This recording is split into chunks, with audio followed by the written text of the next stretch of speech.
It's Rush One. Across the street, what's going down? Portland, Oregon.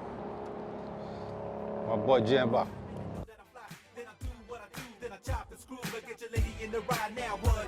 Yeah, I'm high box, gonna rock on the lot. Let it down to the rhythm and it just don't stop. I got the bump and the drums and the too damn dust. What you really want, motherfuckers all just crumbs. And I put it down. For real. I did bring us something too. Oh, shoot, let me get my. What we got? What we got? Let's get. Hold on, I gotta get your gift for you. Rush said he was kind of a square. If you watch the show enough, you know. Hopefully he's not too radical enough to have a. I'm too square to even drink these. He's too square. I'll go one. I drink more. water, tea, and decaf Since coffee. you weren't impressed, how about a Holy shit! autographed copy? Get the hell out of here! Look, look from. What the fuck? Herb Alpert himself. Yeah, fucking right. Yeah, it's to someone else. Not you. No, I promise. Look on the back even on the back, like there's a few of the other band members. This is insane. Some of the other band members that I How did you looked get up to. this? I got it at a yard sale for a couple bucks. I have like 4 of the records already. It's not worth a ton of money, but I just thought, what a great legendary, first of all, legendary album cover. That is. And it's kind of reminds me of a little bit of a Lowrider theme or whatever, so. That is dope. Made me think of you, so. Cheers to that. Even though you're not going to drink the Red Bull, cheers I can't. anyway. I'll die. Oh, you're welcome. Oh, Enjoy. yeah. Enjoy, yeah.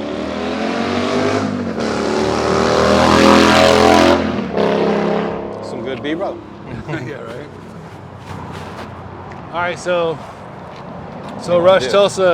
First of all, I'm here with Rush Run today. How's it He, I think we met through the Trunk Mob. Yeah, probably I Dirty think Black. that's how we met, through Yep. Rick Runick and them, the Yep. Lowrider. I think you went to one of my concerts actually with them. Right? Through them, yeah. That's It how was we like met. R.A. the Rugged Man or something. The R.A. the Rugged Man show. Okay, yeah. And then it turns out you do 100 different other things besides just. At the time, we were coming at you to do the recording for the Spice One thing that. Yeah. I was a recording engineer since I was a child. You've been doing it a long time. Yeah. And through that, we found you have a series of other talents too that we didn't really know about. Just do graphic design and Correct, silk yeah. screening, embroidering, Yeah. promotions, whatever, marketing.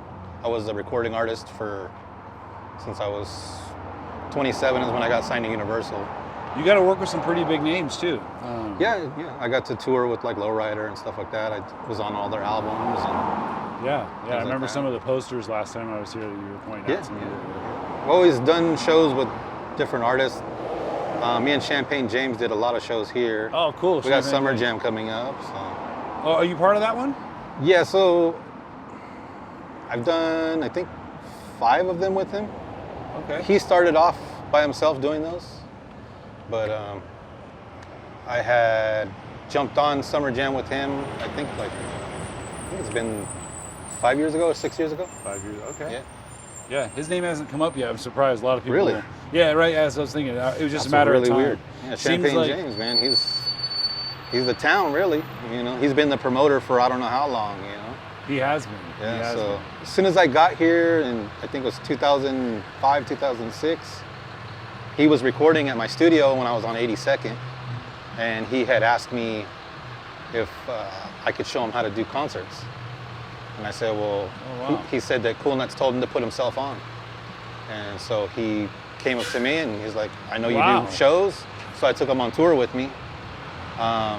We just did like a coastal tour. Just here, is it like up? No, it was, we did here, Bend, San Luis Obispo, Santa Barbara, Los Angeles, Lancaster, California. What year was this? That was 2005. 2005? Maybe it was 2006. And that was right about the beginning of Champagne James starting to book some of his own He was shows. S. James. That's James. then. All right.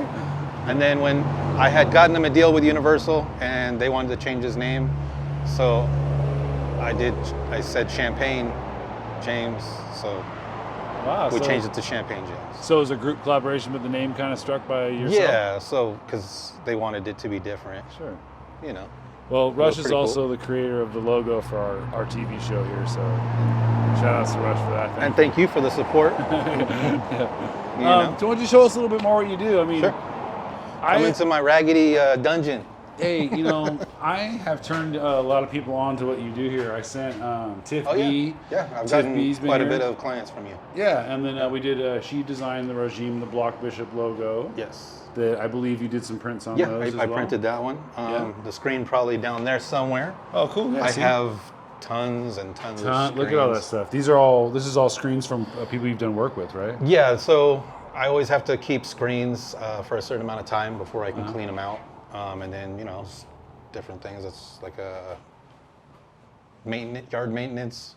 That's Big D's. Big D, all right. There's La Cosita restaurants up here. Oh, cool. Well, hey, the one right up the street? Yeah. So I still print their stuff. So. No, that's great. Is this something that you just picked up on your own, or I mean, how did you? So when we were Hood Made Empire or Hood Made Music, we used to do merch for when we toured. Right. So me and Mr. Patron used to go on tour with like Mr. Capone and Chingo Bling and all the Latin Chicano rap artists and stuff. And we used to do a lot of vinyl. And we would cut it here, and while we were on the road, we would weed them all out, and then we'd press them when we got to the hotel room, so that we'd have merch for the booth. Wow. So a lot of people don't know that. It's up to the minute merch then, like. Up to the minute merch, because we didn't want to overpress and we didn't want to underpress, But then we got in touch with 5150, and they were doing our stuff for really cheap, and then prices just had to keep going up, obviously. So me and Patron bought our own stuff. I also have an embroidery too, so. Yeah. But yeah, out of necessity. Is that the hat that you made there with your This is one of them, yeah. Yeah, take a look at that. I mean, the quality of the work is superior. I can't even lie. Like, it's really good, yeah. But yeah, it was all out of necessity, you know what I mean? Having to be on tour and having to have enough product while we were on the road and not having to wait for somebody else. That's the genius part of it. That's, and then it got so deep, I couldn't really print for us anymore. Obviously, there's too much work to print for us. I couldn't have my own brand anymore. So I had to decide if I wanted to still have a brand or if I wanted to make other people's dreams come true. Right. And I've always been a person to help other people make their dreams come true. Oh, that's great. Yeah. I always consider myself a silver medalist as well. Nice. So we call it a silver medalist. I call it a silver medalist. Like, let's get you your gold, and I'm more than happy to let you stand up there and take all that sunshine. For sure.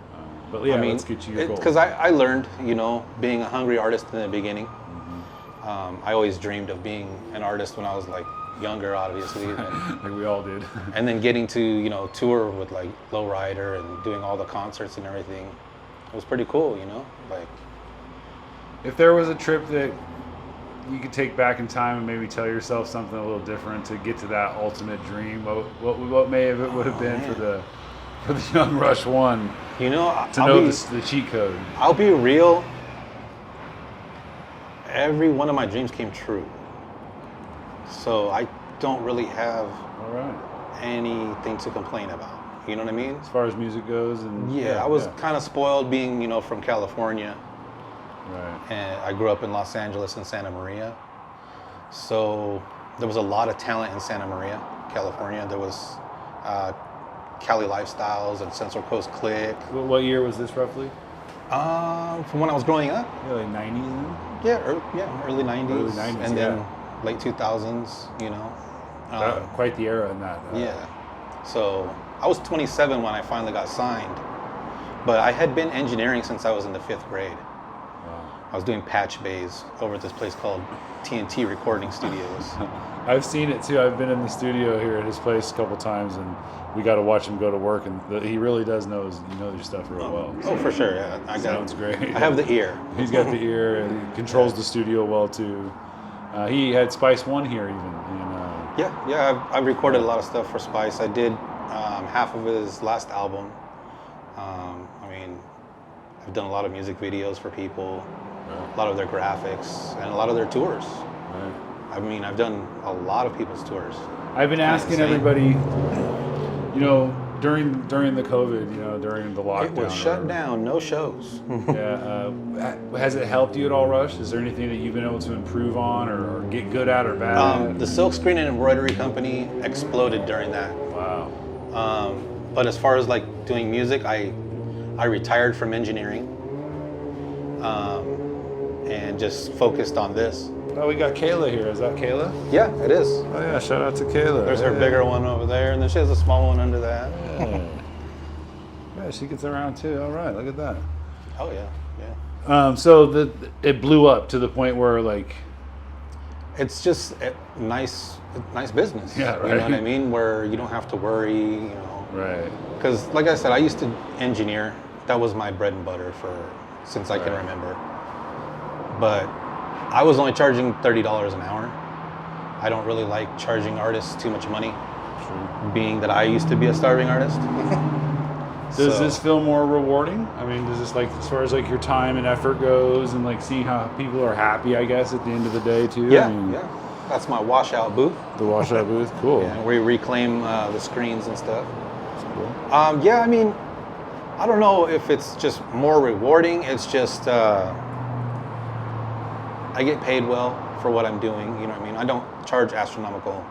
It's like $6 for a T-shirt, but very reasonable. At the same time, I'm still able to make a living off of it. I have my son works with me. My daughter does the embroidery. So it gets to be a family business, you know, and I'm teaching them to work for themselves. There's nothing wrong with working for other people. It's just my kids said, "Dad, I want to be rich one day. I'm going to have a really good job." And I said, "Well, let me stop you right there. You said the word job. You name me one person that is rich that has a job, because there isn't any. That's just the reality. They might be well off, but they're not rich. Yeah. I'm not saying that I am, but if you want to be, you have to be a business owner. And you have to do multiple ventures. You can't just do one thing." Yeah, I think that maybe, you know, a lot of people, they got to be able to take a little venture, you know what I mean, away from their 9 to 5 and be able to get out there and actually hustle and learn for themselves that they can do it themselves. They don't really actually need a job. Right. No one needs a job. If we all supported each other and bought from each other, just like Stacking Kicks, you're wearing Stacking Kicks, one of the best companies out here that's, you know, shout out my man, pushing a brand. David Jefferson. You know what I mean? So it's if you stick with what you're doing and it's gonna succeed, you know? You just can't stop at what you're doing. Like for me, I had the problem of I was just doing so much. I couldn't have focus, and that's why I retired from engineering, because I was like, I need to focus. Hard work too. Yeah. Well, I've been asking the same question. This is probably my favorite one, but I see that you deal a lot in Portland hip hop, and I know you've been around here for a while. There goes Big D right there too. Oh, yeah. Big D, yeah, Big Caleb McCullough. What does Portland hip hop do for you, Rush? What does it do for you? I mean, to be real, I have to say thank you to everyone that has to do with Portland hip hop, because I wouldn't have a roof over my head. From day one that I got here, I had nothing but support when I moved from California. Everyone supported me from the first show that I brought here. I mean, even Cool Nuts, like I called him right away, obviously, and said, you know, is it okay if I do a concert here? And he said, you're more than welcome to, you know, because I was told to check in first, you know. Sure. And he, you know, open arms out here, man. Just everybody has always supported, and I don't see any negativity. Like some people tell me that they feel that. I don't see it, you know. Even, you know, it's just music, you know. Even with this silk screen and embroidery, it's, like I said, the majority of it came from artists. The you know, everyone ordering. Sure. A majority came from artists. So even David in the beginning, you know what I mean? So. Oh, great. Oh, so you've had a chance to work with David. Yeah, I used to do some stuff with him too. Oh, that's great. I love his story. I'm yet to catch up with him. I actually tried to do an interview with him, but he was so busy at one of his events that I wasn't able to do it. For sure. Anthony and I did film a part of Anthony's music video there. Oh, okay. At his store. So no, he's a great character, and I saw recently too that he received a check from the owner of Top to Bottom, ordering clothes from him. Oh, okay. Which I thought was like tables turn, right? Yeah, right. I mean, because I'm sure you bought a thing or two from Top to Bottom in your lifetime, right? Oh, I have. For sure. I'm sure there's a box of something around here. Yeah. Right. No, I remember, like, you know, I remember the first time I was on the radio. I remember the first time I sold a CD, sold merch, whatever. Yeah. It's a good feeling, man. Isn't that great? Oh yeah. Getting royalty checks is just, Wow. It's something you would never think would happen, you know? Wow, I can't really. What's this here? What kind of Dayton is this? Oh, that one's a Fakin. You want to see It's the a Fakin? Daytons? Oh, I can show shoot. you the Daytons out Oh, here. snap. We got Dayton's. All right. We got some days out here. I know you're an avid lowrider enthusiast. Oh, yes. So. Oh, snap. Look, he's going to pull the top. Oh, take a look at that. We got some Daytons on this one. All right, what's this? What's her name? What's her name? This one's called One Downtown. Says it right back here. All right. Wow. A little dusty. One Downtown for a Lincoln Town car. Ooh, he's got the Lincoln logo thing. Oh, that's beautiful. Here, I'll go grab the keys. I can pull it up here real quick. Got a little insignia on the back there. This is really, really fun project. You painted this too, right? Yeah, actually painted it right here. Painted it right here. You see that? Yeah.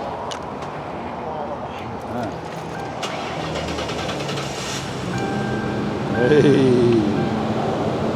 He did all that himself. You want to see the pumps and dumps? Ooh, he's got toys in the trunk too. Oh my goodness. Wow. This is what I like to do. Is this your true passion right here, Rush? Oh yeah. That's it? Yeah. You ready? Yeah. Oh shit. Oh yeah, we could take it in the sun so you can see the Yeah, Daytons. there we go. My man's just got a new.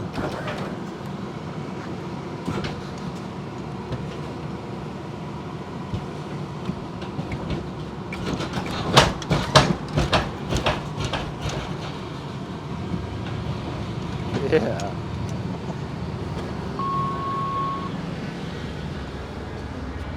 What was your first lowrider? What was the first one you ever had? It was a Pontiac. A Pontiac. My dad gave it to me. What year was that one? It was in 1981. 1981 was Yeah. the first year. Yeah. Like a Pontiac Bonneville or like one of those? That's exactly what it A was. two-door Bonneville? Or a Yeah, two-door. Those were cool. Yeah. And I had some 14s on it. I had an 82 Buick Skylark two-door. Oh shit. You remember Okay. those? Like Yeah. Those Yeah, I had a were Buick Regal. I had an 84. Oh, those were Yeah, nice. that was a pearl paint job. Pearl paint job. Yeah. My friend his father had the white one with the 84 Limited. Oh yeah. White with the red interior. Mhm. Drove it like an old man. We never got to see it. We never got to see it. Yeah, I mean, I do drive slow. But, Right, yeah. But yeah. Obviously you're not easy on it though. You're just jumping it around. I try not to be. So these are the oh snap.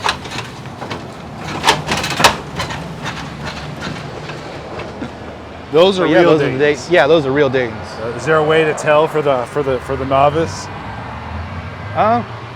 Well, on the inside right here it says Dayton. Ooh, that's a trick. All right, and all original Daytons probably come with those, I bet. Yeah. Yep. Yeah. But yeah. That's like the dream when you own a car like this. Yeah. So, as you For get, sure. as soon as you get the Hydros and the Daytons, you're now official. Oh yeah. That's great. How much does this kind of hobby take? I mean, I know it takes time, but is there? I mean, it matters if you're doing it yourself or if you're paying for other people to do it. You do the work yourself? I try to, yeah. Everything that I can. You do the work though yourself if possible. Yeah. Yeah.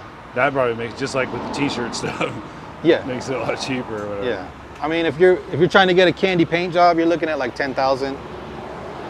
How do you do that? How do you get those little metal flakes in there? Like All the that? flakes. So I lay down the silver first, Uh-huh. and then sand that all down, and then tape it all out for the design that I want, Wow. and then start doing all the candy and doing the different designs with them. Roughly how much paint? A couple hundred, $500,000, $600,000 worth, or? For the amount of paint that I paid for, Yeah, like I mean, it's the paint. probably about expense- $1,600 worth of paint. Paint. So the taping and all that you did, then this is what you really paid for. Yeah. Yeah. Yeah. So, but yeah, if you have somebody else do it, it's about 10 G's. Wow.